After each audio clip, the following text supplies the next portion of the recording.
Hey, my loves, welcome back to On the Floor with Zo Ahmed. Today, we're going to be having a masterclass. It's going to be one of those topics that you run away, but they're very necessary topics to unpack as we are in a world of leveling up, taking ownership, and taking accountability of your well-being, your finances. So today, I am joined by Andrew Gilliland. He is an individual advisor for CFS, which is then for Satisfied Financial Service in New Jersey. Right? Welcome to the show. Thank What's you up? so much. Yay, I'm so happy to have you. So maybe just to start, I was doing a little bit of research around finances because finances is not an easy topic to spend 45 to an hour discussing, right? So maybe you can share a little bit of your experiences about your finances. When did you start taking accountability of your finances? At what age?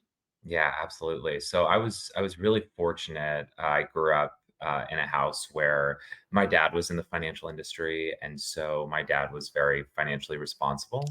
And I got to kind of witness firsthand what that looked like in the real world, and really start to build practices that would prioritize my future in the long run. Um, Mhm. I began my journey as an artist, and it's still very Ooh. part of my life as an actor. And one Mhm. of the things that I really struggled with was the narratives of the starving artist and the narratives of, you're never going to be able to reach a certain income level as an artist. And so Mhm. I really wanted to challenge that for myself. And that Mhm. led me down a rabbit hole of understanding finances and wanting to, pass on some of the things that I was learning to other people, really help Right. educate people on what was accessible and what was out there for them. Right. Impressive. Impressive. So did you did you join, or you were already starting towards financial um academic, or you started after realization between the dysfunctionality or the segregation around the A-list actors or the A-list artists as well as the upcoming artists? Yeah. What made you to move to financial field? Sure. So, really, during my studies in college, I started to see the opportunity for a parallel career and Mm, for building something that was really meaningful in my life that was going to function alongside of being an mm, artist. And that's really where I started exploring finance. I didn't know specifically that I would end up in the financial planning sector. right. And I think the thing that ultimately drew me to planning is the importance of relationships in my life. I know Mhm, that problem solving and critical thinking and um, really accountability mhm, functions best in relationship. And mhm. um, I know that I've needed that from not just in my financial world, but other areas of my life. And so I wanted to be in a space where I could provide that for other people. And I'm really honored that I get to do that today. Right. I was looking at I saw the TikTok. So the ladies, they were saying that the well-being is being able to have a good financial planning schedule. It stimulates how you interact with people. It Mhm. improves your mood. It improves your well-being and your social interactive, and improves your confidence.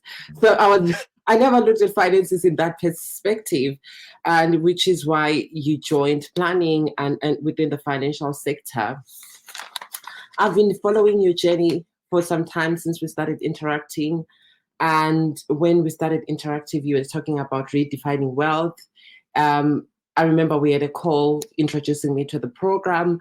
And may you share to the listeners what is redefining wealth means? What does it entail as a program? Yeah, absolutely. I think one of the really, really important things when we're having conversation around finances is understanding Mm, that finances are one piece of a bigger picture of being a whole human, and Mm, they're one small piece um, in a world that already has so many systems set up, right? So when we take responsibility for our financial story and we say, I want to be at the center of my own financial story, what we're mm, saying is we want to live, a whole abundant life where our finances are one piece of that, right? So when mm, I say, or when I think about redefining wealth, I think mm, it's understanding that in order to live that whole life, we have to understand that this is one piece of it. And so that's twofold. It's taking responsibility for the piece, and then it's taking responsibility for the joy in the rest of our life, right? And the abundance that exists in the rest of our life. Interesting. But then how can we live abundance and meaningful life if we don't have tools Yeah. to really redefine that wealth? Because I'm looking at, for example, people who are moving from, for example, myself, I am an immigrant child and later on a Black trans woman from Africa Mm-hmm. to coming to America with a different financial system, with the different ways of doing things. How can I then say I'm redefining myself in order to fit in the American dream?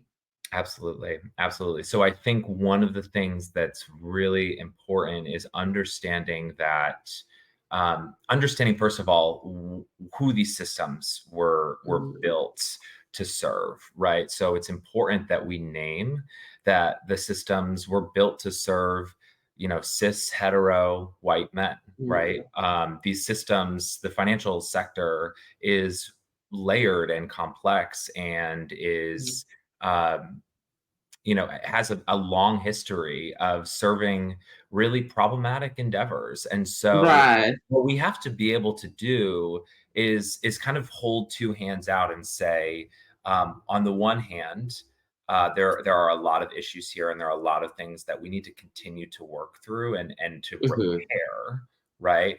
And at the same Hmm. time, there are tools, there are resources that have been available, that have been built, and that can serve all of us if we can actually center the humans that they're meant to serve, right?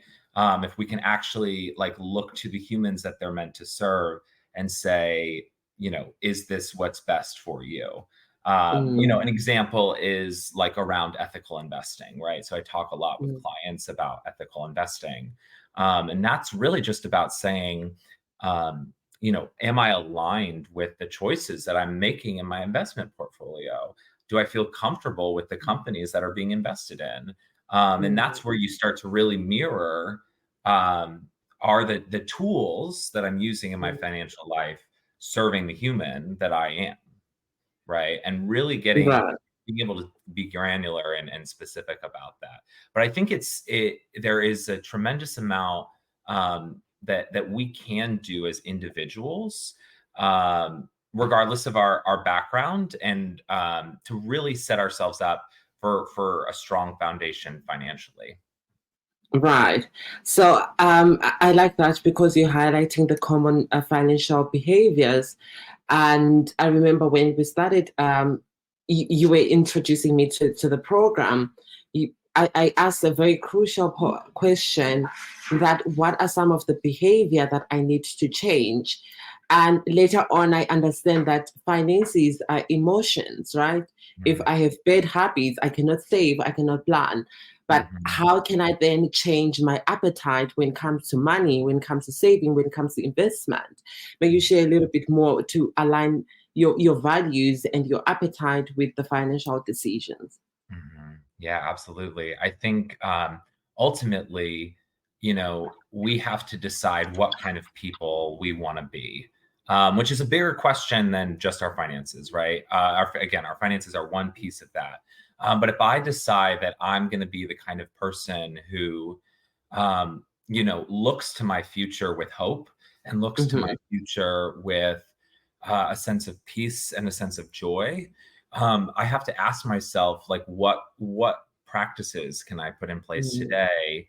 Can I habitualized in my world to be Mm, able to really step into being that person. So, like for mm, example, one thing is really like understanding your relationship to your cash flow.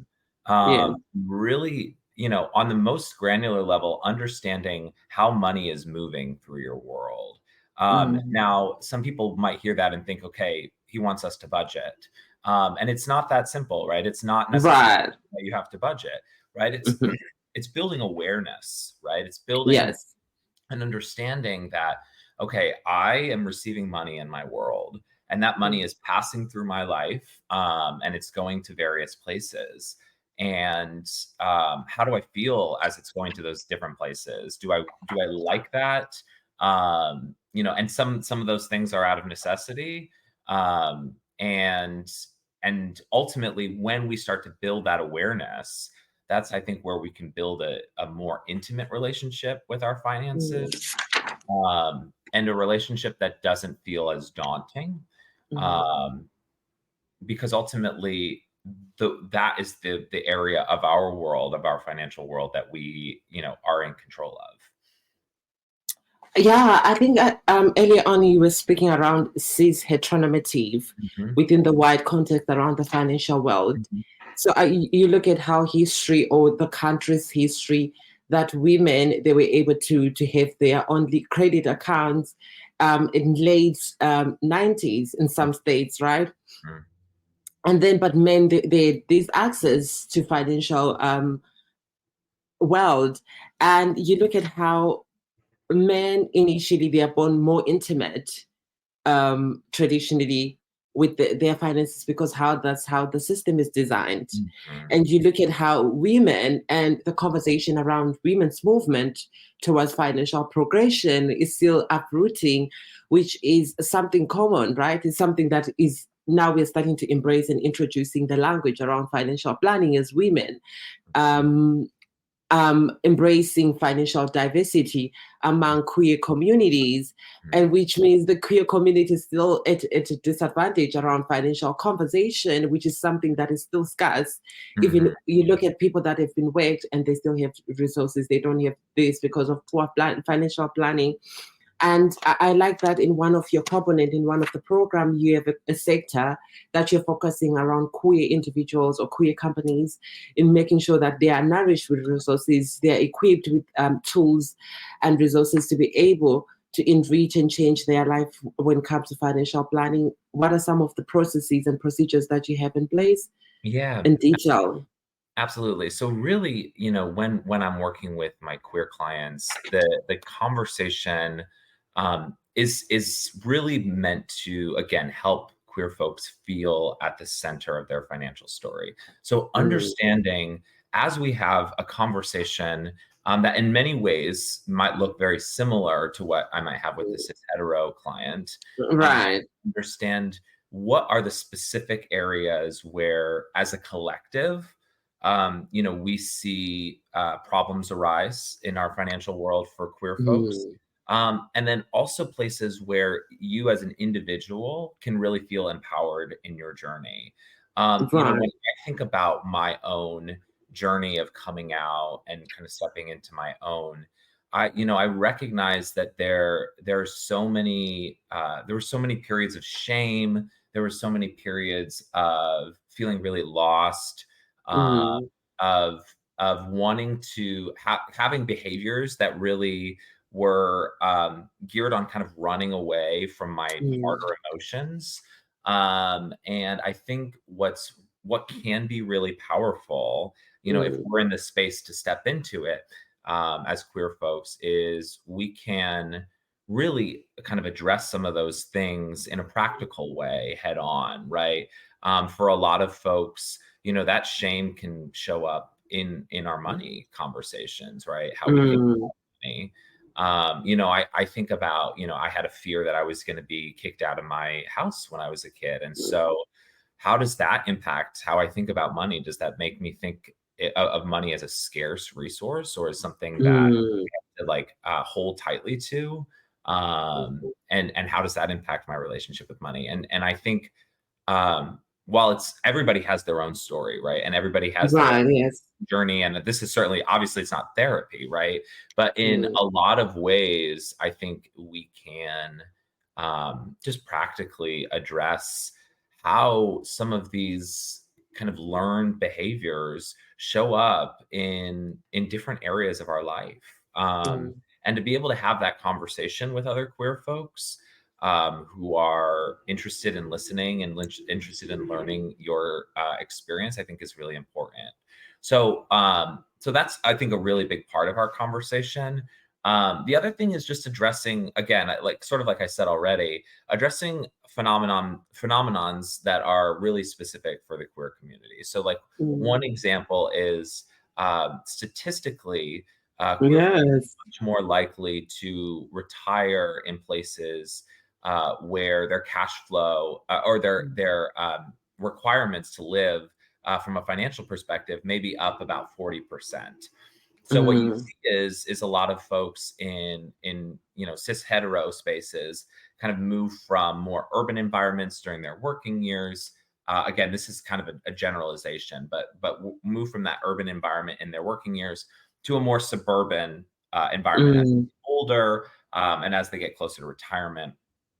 And so that has a cost of living impact, right? mm, And so when uh, queer folks are aging, oftentimes what will happen is that either they stay in those urban spaces or they move from kind of more suburban spaces into urban spaces. Again, because queer folks are often looking for places where they can feel safe, where they can know mm, they have resources. They know, hey, if I have to go into a senior living facility, I want to make sure that it's a facility where, I'm going to be validated and seen in my experience. Uh, mm, and there are very few senior living facilities that are really geared specifically only to the LGBT community. And so mm, it's really important for folks to be kind of in those spaces or communities. And so what that means is, if I'm a younger person planning for the future, do I have to plan for my cost of living to be that much more expensive than my cis hetero mm, parts, right? And so it's getting really kind of in the weeds about that and really understanding, okay, do I need to do that?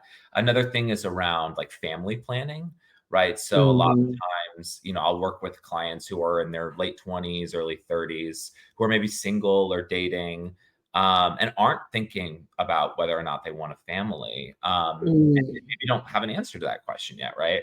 And then at the same time, we've got folks who are maybe in their late 30s, early 40s who are wanting to have a child and they're queer. And there's almost inevitably mm. higher expenses to that, right?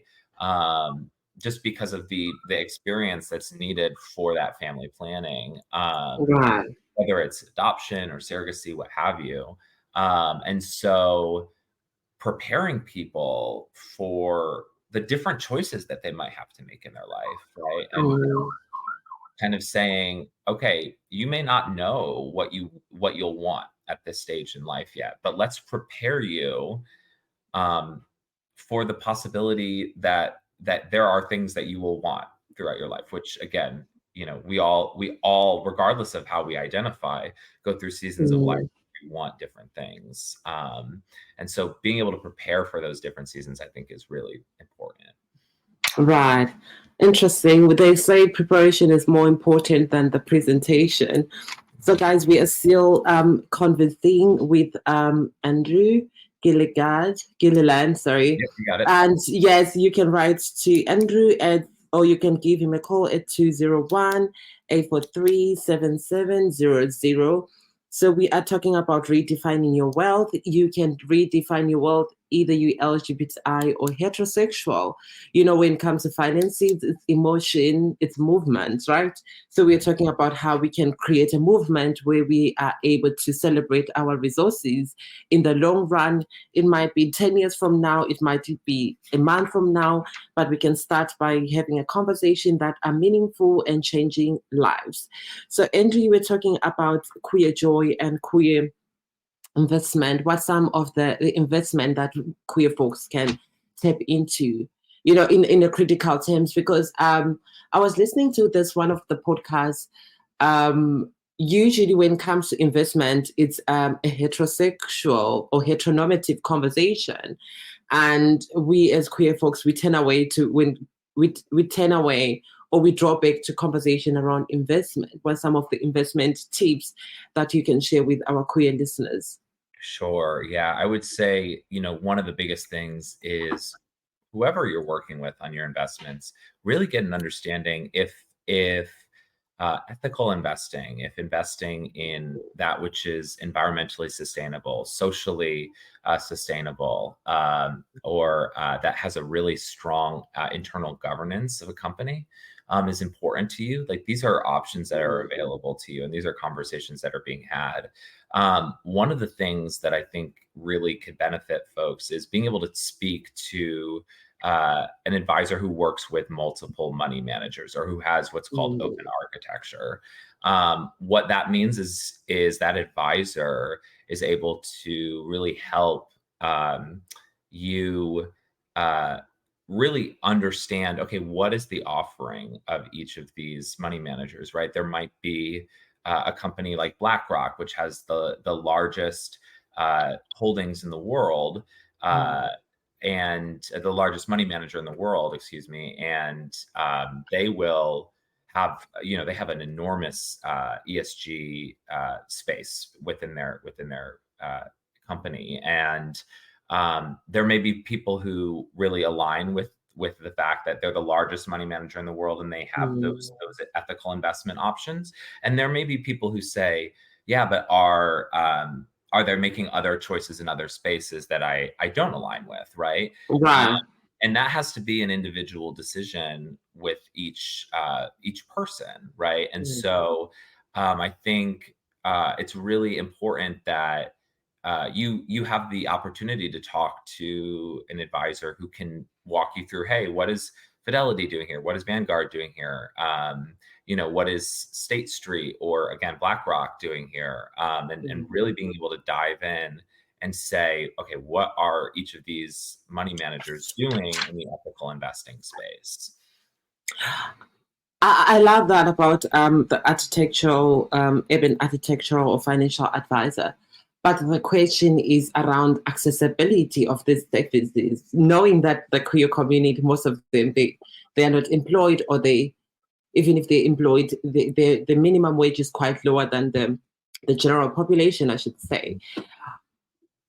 I'm trying to be realistic around services. Absolutely. Absolutely. Yes. How accessible are these services? Yeah, absolutely. So I think what's really important, is really understanding, okay, where am I at right now? So do I have an access to a 401k where I'm working, right? And more and more places are creating like requirements for 401ks to exist, or for retirement accounts to exist. And I think we'll see more and more of that in the future. So can I start with what are the investment options offered in my 401k, right? If I have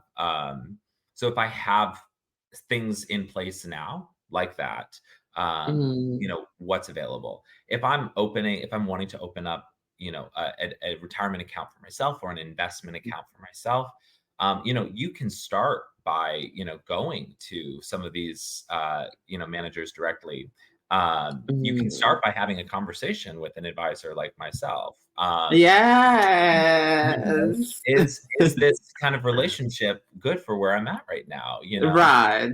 There are advisors who are able to kind of help people build from the ground up, and take your time and talk to different advisors. I think that the other thing, I think as wonderful as kind of a resource like a podcast, or like even like Instagram reels or TikTok reels, what have you, this conversation is so personal for people. Right. Yes. And so, I don't disagree that the resources can be scarce, especially when you're just starting out, or when you feel like, okay, where do I go from here? I think it definitely requires a level of vulnerability to be able to step in a conversation. And it takes a level of ownership. And so I don't want to diminish that, right? That's a personal journey for everyone. Right. But I do think that the most powerful moves start to happen when we are able to really take that ownership, and say, okay, where am I at right now? Do I have any resources in my world accessible to me now, like a 401k, like an option through an employer? Even talking to, if you do have some work, talking to your HR department and really diving a little bit deeper on what's there. As if you're going out and you're interviewing for work, ask them, do you have a 401k? Do you have options, investments? And make that a priority as a part of your conversation. So those are kind of some thoughts that I have there. Absolutely. I think, those are critical thoughts and critical points and raising some of the investment options that people can find. So, guys, we are still engaging on the conversation. It's on fire. You can follow Andrew on Instagram. It's Andrew Gilliland. And you can follow me on the floor with So Ahmed on Instagram.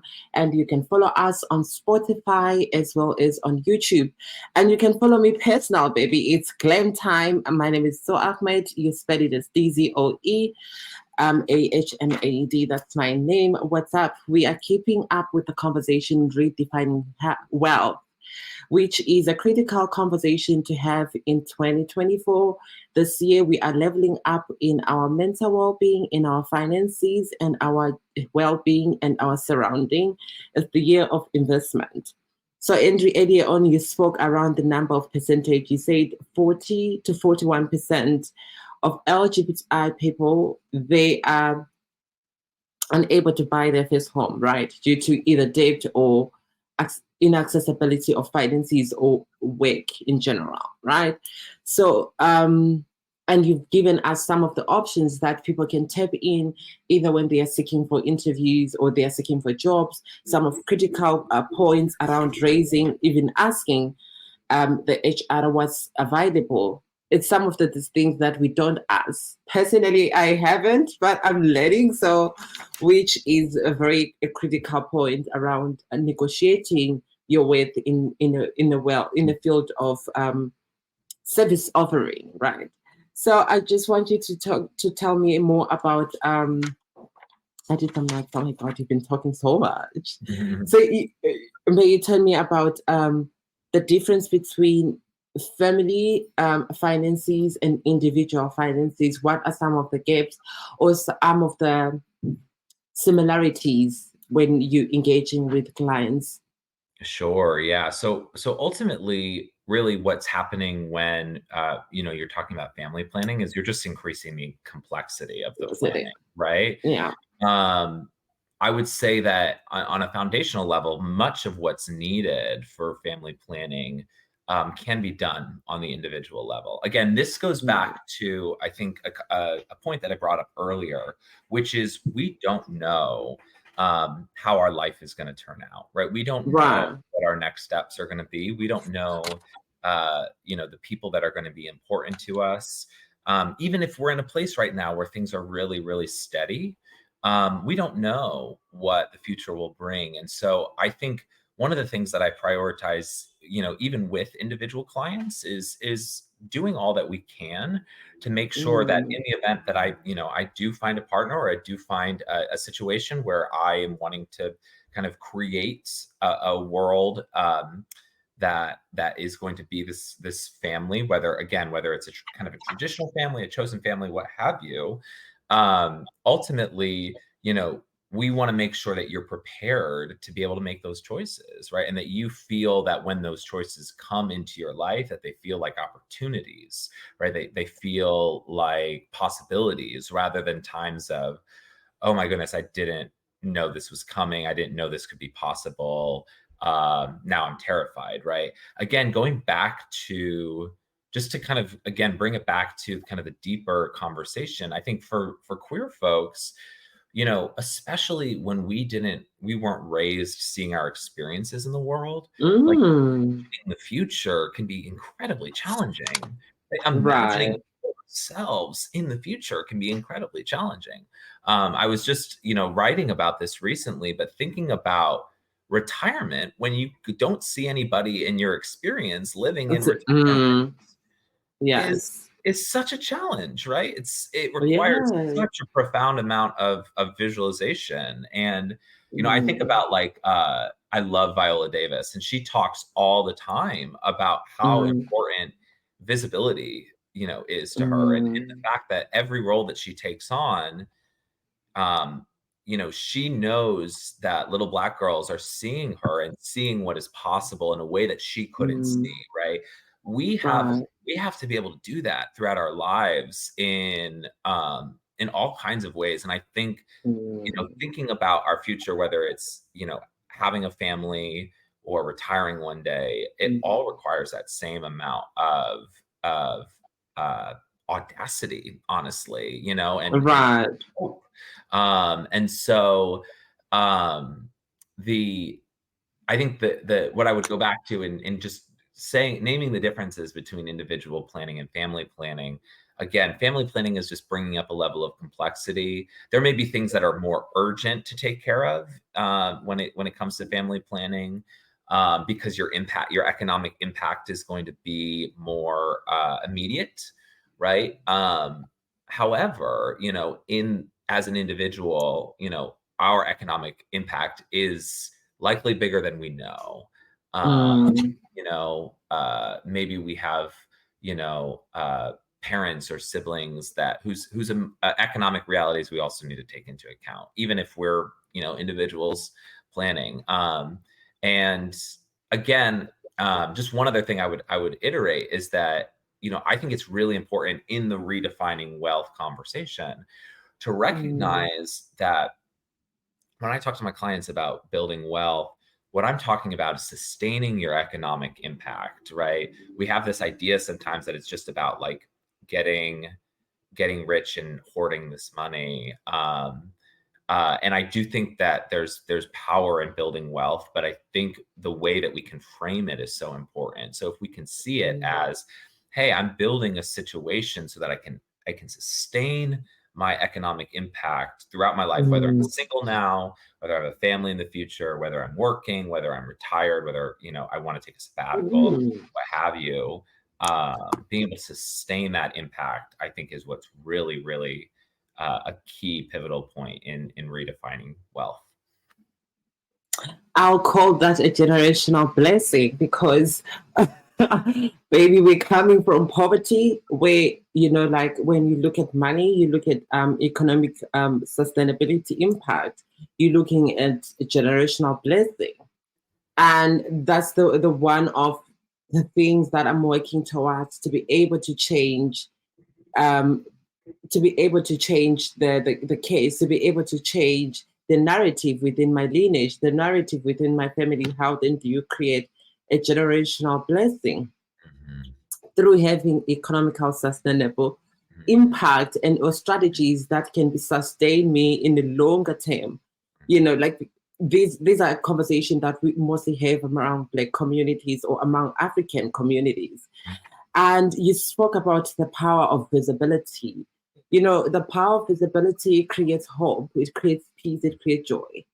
And you highlighted these three things earlier on when we started the conversation. What does it mean to be queer and have joy and have peace of mind and have um, hope? Because hope is money, peace is money, joy is money. Because if you have joy, it means that you have a shelter, you're well taken care of, you have resources. If you have peace, your neighborhood it's peaceful. You're able to meditate. You are able to create strategies to invest, or you're able to create money making strategies. If you have hope, which means you have seen, you have opportunities, things like that, I think is associated with what we see and what we're exposed to. And to our listeners today, hope is still there. We're still creating amazing strategies. Andrew is an excellent financial advisor that you can link up to in terms of shaping your finances today. Um, Remember, finances are emotions. We can change our emotions by changing our appetites, through learning new things and through learning new skills. Andrew, you have an incredible workshop. I was going through your workshop, which is called The Meaning Behind Our Dollar. I was so fascinated. I shared that with my mother because my mother is a big financial expert and she really handles most of my finances and helps me in shaping the financial decisions. So I sent her the tool to go through and she was impressed. And will you please share this to listeners? What is the meaning behind our dollar? What does it entail as the workshop? Yeah, absolutely. So the meaning behind our dollar, it was really built to have some of these deeper conversations around Mm, why we have the relationship that we have with money today, as yes. individuals, and how we can really start to understand that how we relate to our money, Mhm, and how we learn kind of what are some of our money stories, where do we mhm, feel empowered and disempowered in our financial world, how do we take our own personal relationship to money to external relationships like a financial mhm, advisor, and really navigate how does that meaning show up in our world, and how can we create a stronger relationship, so mhm, that we can start to make choices around our money that feel more aligned. I think so often, one of the things that happens is when we think about money, we immediately jump to kind of what are some of the tactical choices I can make. I can open a Roth mhm, IRA. I can make sure I have an emergency fund. I can, have this certain, debt payoff plan, right?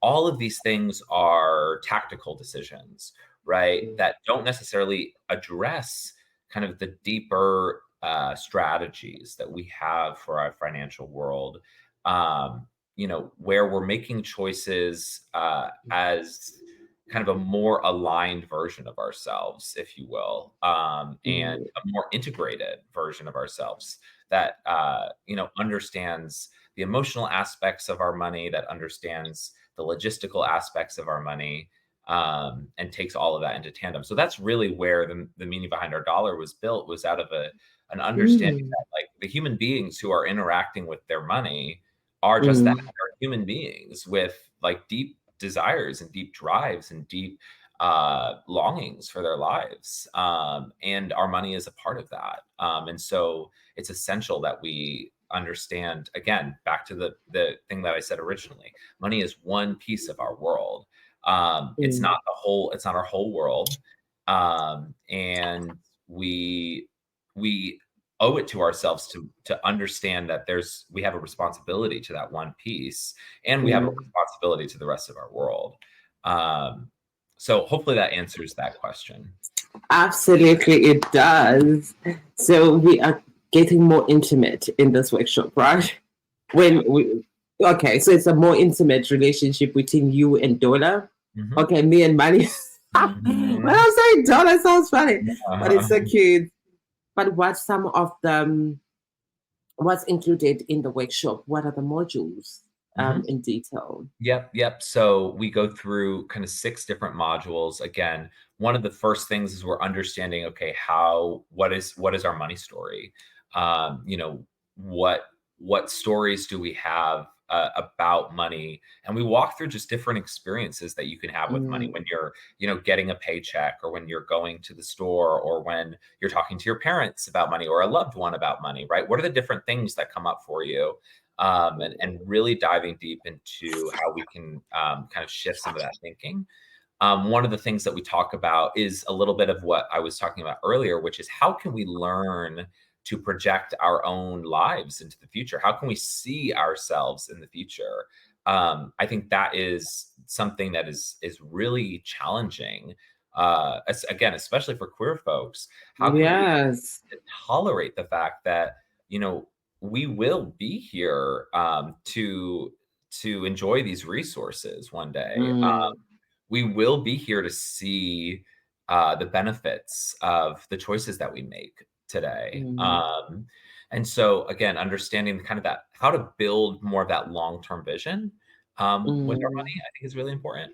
Again, understanding how we can outsource well, how we can, stay aligned with our own decisions as we interact with people that we talk about with our money in a professional basis.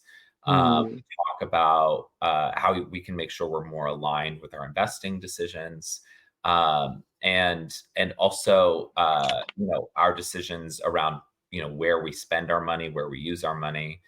Again, going back to that cash flow conversation, and then ultimately, Yes. and just how we kind of tie it all together and really step into our lives in an empowered way, moving towards the future with our money. Lovely. So, guys, the future is spectacular, but we can only do so if we change our appetite with money and creating wealth, right? We can do so by investing into more sustainable ways so that we have a sustainable future and a sustainable retirement, right? We are trying to create you to reimagine the future as a queer folk or queer folks, right? Specifically, this conversation is for queer folks who are listening, and you can reimagine yourself in the next coming 30 years to come. How life could it be with money and sustainable resources? And I have a question. So you highlighted you have 6 modules in this workshop, which means how long is the workshop? So it really depends on who it's situated with. So oftentimes I'll do this workshop with like an organization, or sometimes I'll do it if there's a group of people who are interested in doing the workshop together. So we can really craft it to fit those specific needs. Sometimes it's like one workshop a week over 6 weeks. Sometimes it's maybe 2 or 3 sessions where we kind of condense the modules between those sessions. So it's really all dependent on the needs of the folks who are interested in that specific workshop. Right. Impressive. And what are some of the opportunities, right, that you offer as the financial advisor? Yeah, or some of the services? Absolutely. So, one thing I want to offer to really all your listeners is the opportunity to just have like a one-on-one introductory call. Again, the goal is just to help you understand what is out there, and really help you understand how to get organized, how to start to see the possibilities of what lie ahead for your future. We do offer again, all kinds of different investments, insurances, to be able to help you do that. And so really, if it makes sense based on where you are today, we'll make those recommendations. And if it doesn't necessarily make sense today, then we can always come back and revisit the conversation in the future. Absolutely. What are your social media so for the people that they want to reach you like accurately, your platforms? Yeah, absolutely. So really, I think the best place to find me is actually on LinkedIn. So you can find me just by searching my name there. And you can also reach out via email, which is a great place to reach me, andrew.gilliland@cfsllc.org. And just one moment. Is it .org or .com? It's .com. It is .com. Yes. That was the royal flub. I'm like, what email? I'm like, wait, my email is not .org. Okay, sorry. It's .com. .com. Wild. Interesting. You're right. .org. .com. Yes. But Andrew, just one more time, you say money, your mind plus money. What were you referring with the statement when you said your mind plus money? What does that mean? Absolutely. I think it's again just another way of saying the dollars and cents, the conversations around the logistical aspects of your money are just one piece of the puzzle. And it's really important that we understand it's just one piece of the puzzle, right? Our minds, and I would go on to say our bodies, our communities, our families are also pieces of this puzzle. And when we're talking about redefining wealth, we have to understand the bigger picture. And and the work that we have to do as individuals, right? As you know, we're building our financial plan, and then also as a collective as well. Right. Guys, as you're listening, this is really your mind plus your money. Oh my God, it's fire. And we've reached almost 45 minutes of conversation. I don't want to waste much time, but thank you so much for joining us. We Thank you. appreciate today. We've been taking notes. My notebook is full, as you can see. It's like, oh, I didn't have to breathe. But guys, we cannot breathe in the season. We are investing on a more sustainable ways of living and a more sustainable ways of doing things. You can reach out to Andrew at andrew.gilliland.cfs LCC. It's Yep, LLC. Yep, got it. llc.com. Yes. Or you can give them a call 201-843-7700, or you can follow Andrew on LinkedIn. It's Andrew Gilliland. And you can follow me, of course, it's Zo Ahmed on Instagram. And you can follow us on The Flow with Zo Ahmed. And you can like, rate, and follow the podcast on Spotify as well as on YouTube. It's been a pleasure having you. Likewise. Thank you.